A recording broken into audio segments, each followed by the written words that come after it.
When I got home, I stayed on the phone with her, spoke to other people as well as people. As the news started to spread around, plenty of people start to call me and text me and stuff. And I didn't take phone calls and from any and anybody. I only wanted to speak to specific persons. So there are people who I did not answer my phone to, and there are people who messages I did not respond to. Because when you see somebody, especially when people have to understand when a family is going through something like that, you can't start to reaching out to them and questioning and stuff like that. You have to give it time.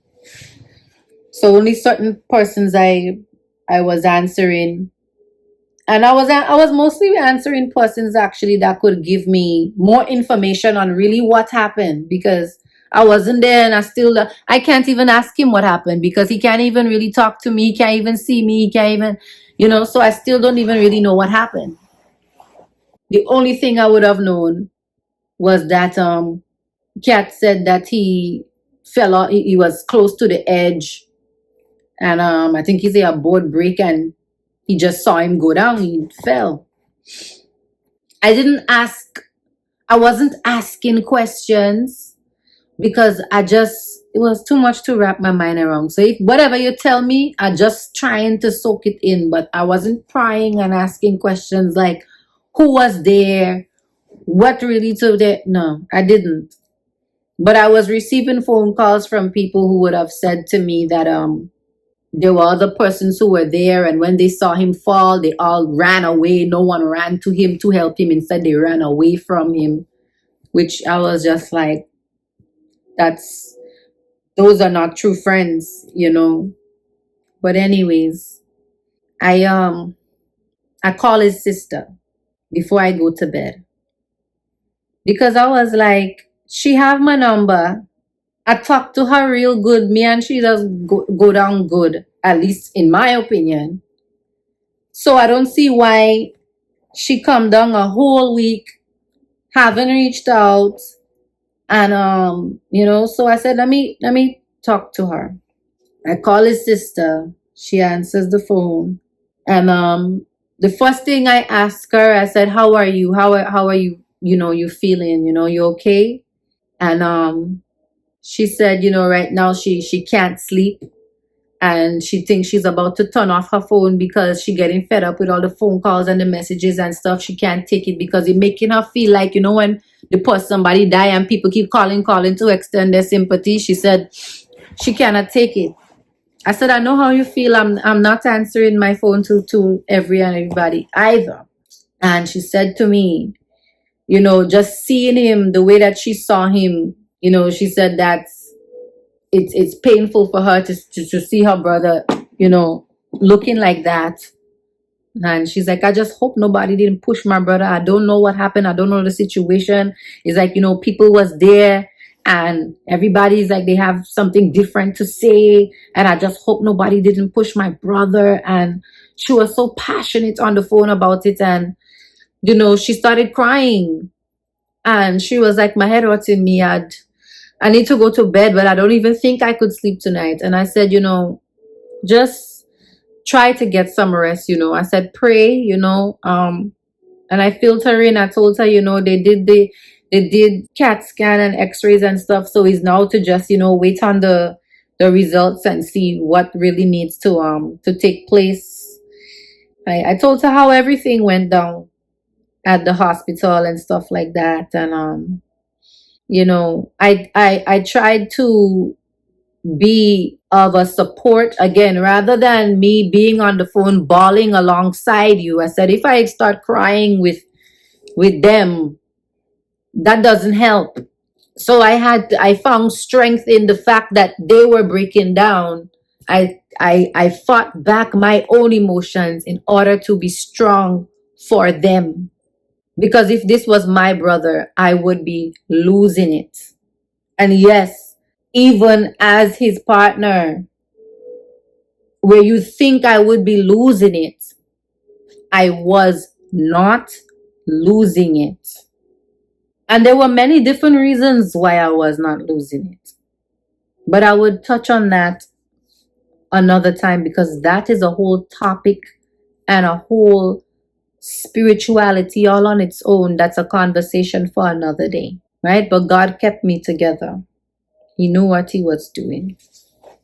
I start to pray, and I start to ask God for forgiveness too, for every little argument we ever had, every mean thing that I ever said to him. Although yes, it goes both ways. We've argued and said mean things to each other and stuff like that. And in this moment, while I was praying and asking God for forgiveness, I start to beat myself up. As I wasn't crying still from, I tell you, night has fallen and not a single tear has left my eye. From the moment that the mother said that he fall, to seeing him on the carriage, to not a single tear, not a drop of water left from my eyes. I start to beat myself up, and I start to tell myself, is this my fault? Did I stress him out? Because he's so good at his job, and he's so confident at his job. What could have made him have this slip up? I was like, was he thinking? Did he days out, or what caused him to have this mishap, this slip? Hurricane Beryl and the level of damage and the toppling and all that stuff didn't even cross my mind that, okay, obviously a damaged house you'd be more prone to fall off of. I wasn't even thinking like that. I started to think to myself, girl, you stressed that guy out, and he maybe was at work thinking, and I don't know. I just started to blame myself, which I that wasn't even necessary. There was really nothing to take blame for, but it's because I start to replay all the times in my head where I've told him that I hate him, slammed the door on him and told him I never want to see you again. And I'm like, words are so powerful. Why did you say that? And so I asked God for forgiveness, and I asked him to have mercy on me, and I asked him to spare my child. I said, if this is my punishment or whatever it is, but don't do that to Tessie. She still needs her dad. As much as I love him, I know that I'm a person, and I will tell you a little something about me. I have a lot of love, but I'm very, very easy to accept and move on from things sometimes. I think within the first couple of moments, I'm like, no, I'm in disbelief. But shortly after that, I tell myself, Camille, what's done is already done. You cannot sit down here and succumb to it and, wither away too. You just have to trust God and start to think about how you're going to move forward from this. So in a way, I start to mentally prepare myself for bad news, because I'm like, what if the phone rings in the next 2 minutes and they tell you that he's gone? So I start to brace myself. But then at the same time too, I was like, but he looked fine, man. I mean, yeah, he had bang up, the head swollen and thing like that. But he don't look like he break no bones or nothing like that. I don't know really what do him, but it look like he dying. He look fine. So I start to calm down. And then I get a phone call from a friend in New York that they want what he hear inside the hospital. They want to do immediate surgery on him, on his head, early in the morning. So I said, but where are you getting that information from? Because anything they have to do is me they have to call. or his auntie they have to call. And I did also, even though the mother is not in Grenada, I did write down her phone number and name and everything like that. So if anything, if they can't reach me, they could call his mom. So I said, I don't know where you're getting that information from, but nobody in the hospital has not called me and said anything to me like they want to do any type of surgery or anything like that. They said they're waiting for results. He said, well, whoever friend, cousin, whoever he have inside, they say they see they just bring him into ICU. He's in critical condition, and they say he having seizures. So that is now where I start to tremble. But at the same time, I'm vexed that this person who is not even a family member, and the person is in New York and calling me and telling me this, and I'm right here in Grenada and I know nothing about this. So I said, okay, thank you for the information. And I called his mother right away. And I said to her, did anybody call you and tell you that they brought Damian into ICU and that he's, having seizures and they want to do an immediate surgery on his brain in the morning? She said, no, no. Who said no? Who said that? So I said, such and such day in New York, call me and tell me that. She said, no, no, no, no, no, no, no, no. So I said, okay, let me call you back.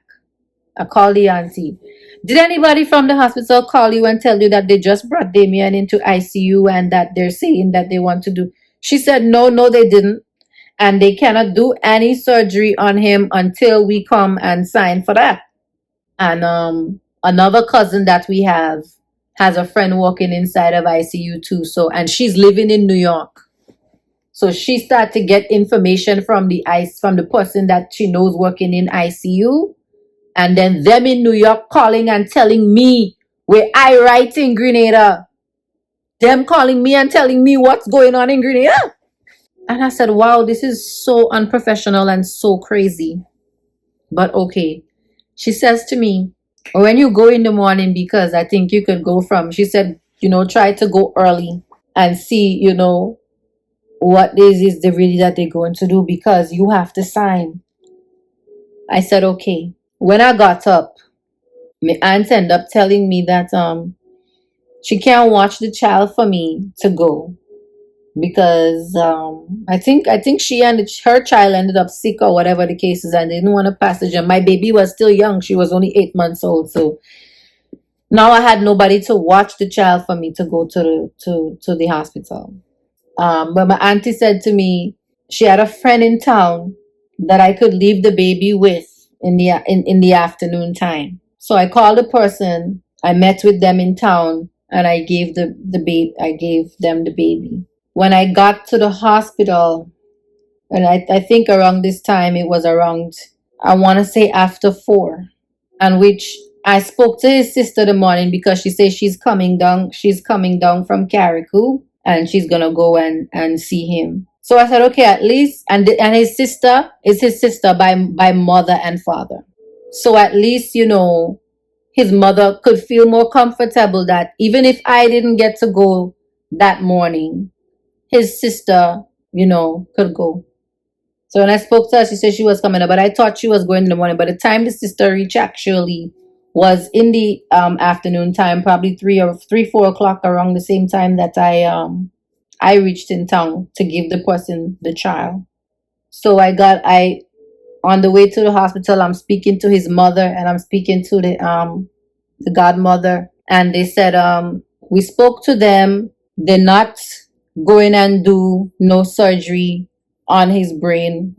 They said they're just trying to get him stabilized. He had seizures last night, and so they gave him medication to help with the seizures, and they're giving him medication to try to bring down all of the internal bleeding in his brain and stuff like that. But we spoke to them. They know that you are on your way. So, when you get there, they're expecting you. I said, okay. I get to the hospital. It's my first time being there, going to the ICU and stuff like that. So, I go to security. I tell them who I come to look for. They ask me, what's my name, who am I. They give me the book, I sign in, and they send me up. And when I go up and I go to the ICU, I was ringing the bell for a while and no one was coming. So I pushed the door and I went in to see, well, who could I find to talk to, because no one is even at the front to, do anything. So when I came in, there was a hospital worker inside there, wearing the gown, because in ICU you have to wear, the thing on your head and gown. She said, hi, who are you? Who are you here to see? And I said, I'm here for Damian Cloud and I'm his wife. And she says to me, what's your name? I told her my name. And she says, okay, hold on. She walks away, then she comes back to me and she says to me, I'm sorry, I cannot let you see him. Your name is not on the list. And I was like, list? And she said, yes, we have a list of people specifically who could visit him, and your name is not on that list. So I said, okay, well, whose name is on the list? Because if anything, is only me and one other person name supposed to be on the list. So she told me she cannot tell me whose names is on the list, because she cannot prove that I am who I say that I am, and that his brother was there at the hospital this morning with a whole set of people coming to see him in ICU and lying and saying that those persons were his sisters and brothers and cousins, and come to find out that those people are not related to Damian. So I said, seriously? So she said because of that, she'd been given order to kind of tighten up the security on him, because too many people are trying to come and see him and lying about who they are. I said, okay, I'm going to call his mother right now and let her know that. She said, okay. So, but, she was looking at me like she kind of had an attitude, but I didn't feed into it. At the end of the day, I know I'm small. I know I look like I'm 12 years old. And people do that. They just look at me and because they feel I look small, they think it's okay to disrespect me like I'm a child. So I called his mother and I said, they're not letting me in to see him in the ICU. She said, why? That is nonsense. What is going on? So I said, well, they said that the brother came there with people who are not his family and lying and to get them inside there. ICU is a place not anybody could come and see you. So I said, I asked the woman too, I said, is he sleeping? So she said, yes, as a matter of fact, he is sleeping right now. So I said, he lied down there sleeping, fighting up for his life. He don't even know all different people coming and watch him in his condition, and that's not right. What the brother did, So his mother was upset about that, and she told me call the godmother. So I called her and I said, I'm here at the ICU and they're not letting me inside to see him. And it's basically like, because he can't wake up to actually confirm that he knows me and that I am who I said I am. So she's not taking my word for it. So she said, what? That's crazy. So I explained to her, they said that they have some list. I guess, I don't know, maybe the brother made this list. And, so she said, this is exactly what the mother was afraid of. He's trying to take control of things and shut you out. I said, okay. I went back to the hospital staff worker that I was speaking to. And I said, if Damian wakes up, just please tell him that Camille came here to, check for him, and I'll come back tomorrow because we have to, sort out this. So she said, okay, because visitation was going to end. It was minutes to 5 now. She said, okay, I'll tell him. But the way she said it, I knew she didn't care and she wasn't going to tell him anything. At that moment, when I turned around to walk away, I saw a group of foreign, I guess they were doctors, they were wearing white coats. And they were walking down through the hallway and they went inside of a room. And that's when it hit me, like, we in a teaching hospital. They're here studying or whatever. And then a bad feeling take me. I get a spirit come to me. And I said, this is not good. This is not good at all. And I stood up in the hallway and I just, pulled the louvers down and I start to look out the window and I just gazing out into the water. And for the first time, tears start to roll down my cheeks. But at first I didn't realize it because my head just went so far. I didn't even notice I was crying. And I said, so just like that, I don't know if I would ever see you again. I don't know if I would ever hear you again. That's how you're going out, Damian? Nah. Nah, boy, nah. Mm-mm. I'm not going down so. You're not going down so. My grandmother died in there. My grandfather just passed away during the pandemic, during COVID. But he didn't die in the hospital. He died in the house. He died on his own, thank God. I said I didn't come down in Grenada for Damian to come down here and dead on me. Mm-mm. I ain't going down so. I said, this is what black people have to go through in life.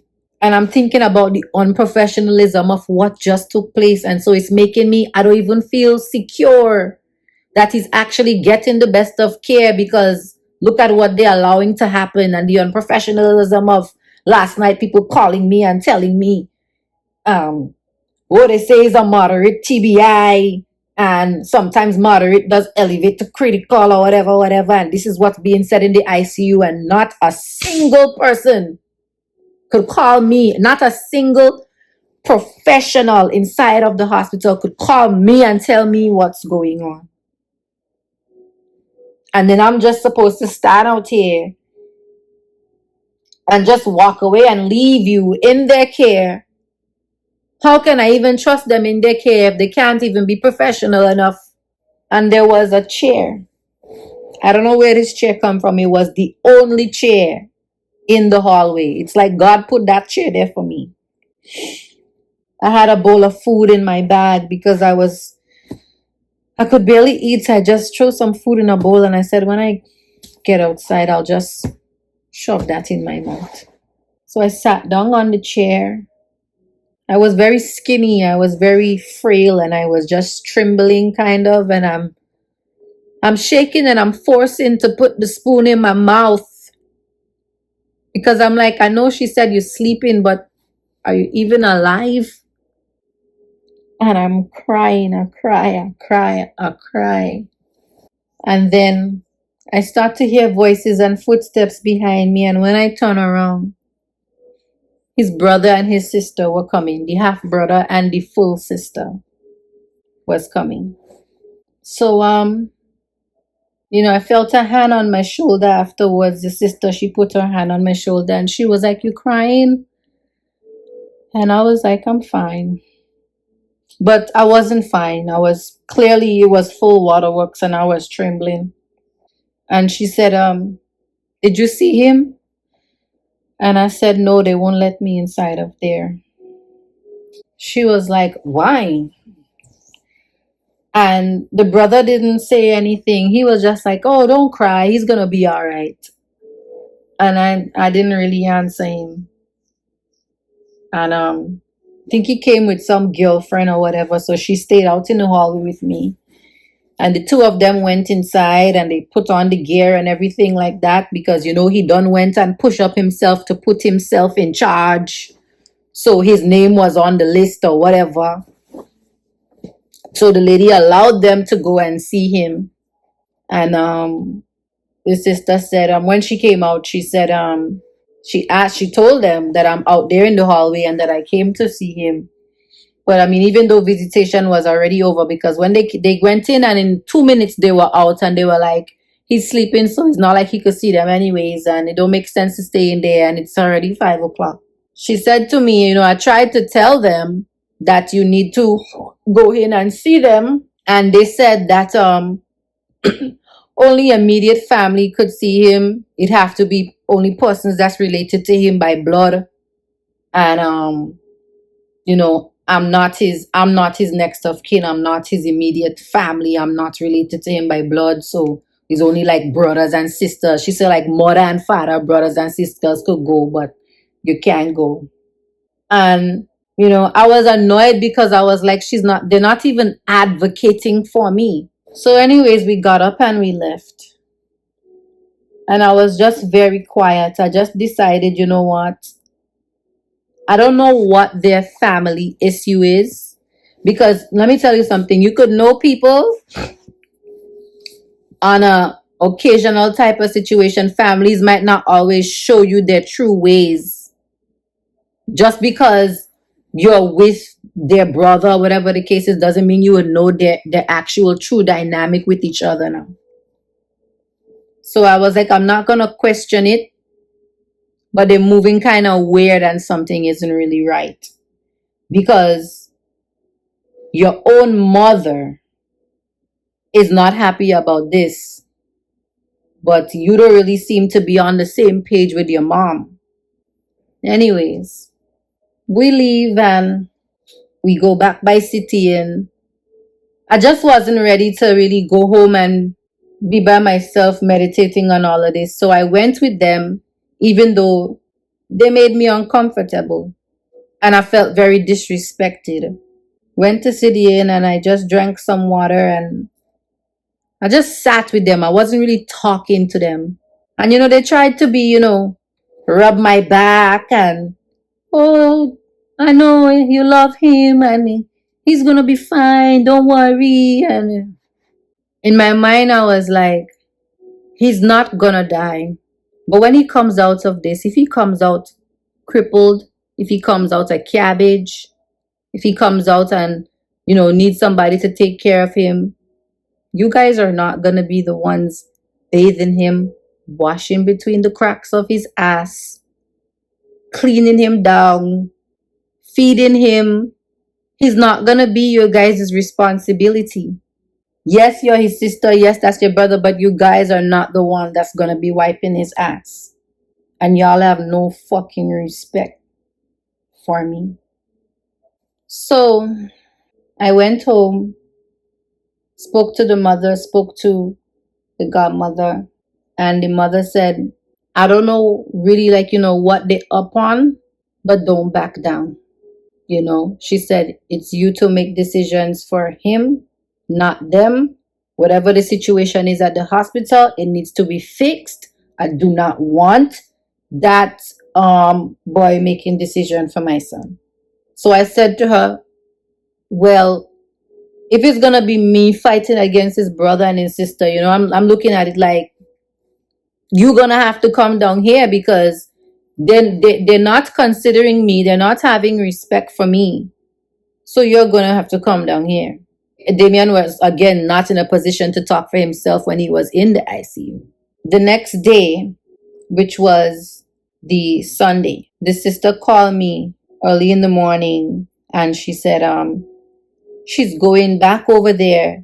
They plan to remove him from the ICU today because they said that he's improving. So they're not going to do any surgeries on him or anything like that. But she's going to go back and she said, don't bother to come because they're still not going to let you see him. But if he comes out and he goes on the ward, then when he's on the ward, anybody could see him, so you could go. I said, okay. I didn't argue back with her and throw word and say, tell her about herself. I low it because, again, I'm a person I don't like to put out negative energy from myself. It will throw off my balance now. So I level and I just say, yeah. So I spoke to the mom. The mom tell me, well, she in communication with her daughter.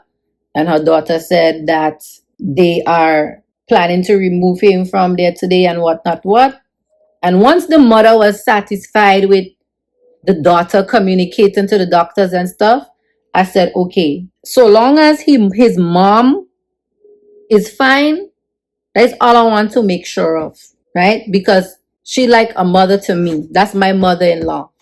And I want her to be pleased. I want her to be happy. I want her to, you understand? So if she's okay communicating with her daughter to thing, I don't need to hear anything else really, right? But she did make it still known to me that she want me to go and, when he goes on the ward and stuff, to go and really see about him and talk to the doctors and stuff.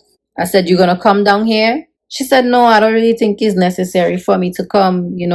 If they're taking him out of ICU, he's over. That means he's overcome the worst of it. If he's gonna be getting better, I don't think I need to come down there." I said, "Okay."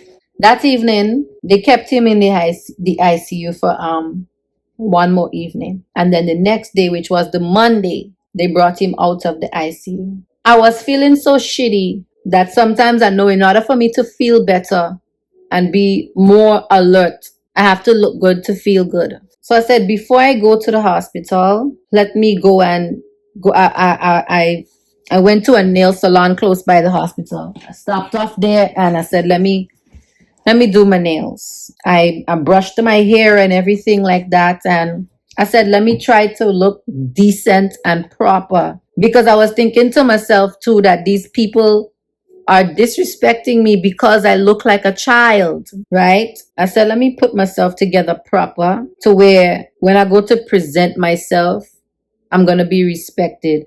Because the previous days I was going to the hospital with jeans pants, a t-shirt, a hoodie, and a cap on my head, So I said, let me pick myself up. So I did my hair in a proper bun. I put on a nice blouse and a decent pants on me. And I went to go get my nails done. And I said, now I feel like I can function when I go there. Because when I go there and I tell somebody that I need to speak to a doctor, I don't need nobody looking at me like a 12-year-old child and telling me, you is somebody's wife. You who? You old enough to be somebody's wife? I said, let me handle myself proper. As I was sitting down at the nail salon, the sister called me and she said, you on your way? You're coming to see him? So I said, yes. She said, girl, when you go, you got to see if he could remember you, yes? Because it look like he having short-term memory loss. So I said, what? She said, yeah. Yeah, I call your name for him and he don't remember you. He don't even self-remember your children. So in my mind right away, I said, she's fucking with me. Even though I know in these cases, yes, it could be possible. I said, this bitch is fucking with me. And I've never gotten this energy from her before. She's never treated me like this ever before. So she said, he remember me though. I asked him if he know it's me. Call me name. He said, yes, he know it's me. Show me, he know it's me. He call me name. But it's like, he maybe just don't remember, from certain years or whatever, because, he seemed like he has short-term memory loss. I tell him, Camille, come and look for him. He asking me who is Camille. And he tell him about the children, and he said, telling me what children. I said, okay, well, when I get there, I would see. She said, yeah, when you come, you go see for yourself. When you come, you go see. I said, okay. I came off the phone and I said to the nail technician, I said, the sister just trying to tell me he don't remember who I am and stuff like that. So she was like, oh shit, oh my God. She's taking that serious. But me, I didn't take it serious because I just had faith and trying to stay positive that he's fine. And then too, like the energy she gave me and the way she said it so kind of cocky on the phone, I felt like she was just being disrespectful. So I had the child with me in the nail salon. My aunt was in town. I think she was coming from work or something like that. So she told me, I'll hold the child in town for you to when you go up to the hospital. Since, she didn't want to go home and come back. She's like, you'll meet me there, Riza. Just hand me the child and you could go up by the hospital and do what you have to do. I said, okay. I braced myself. I head up to the hospital and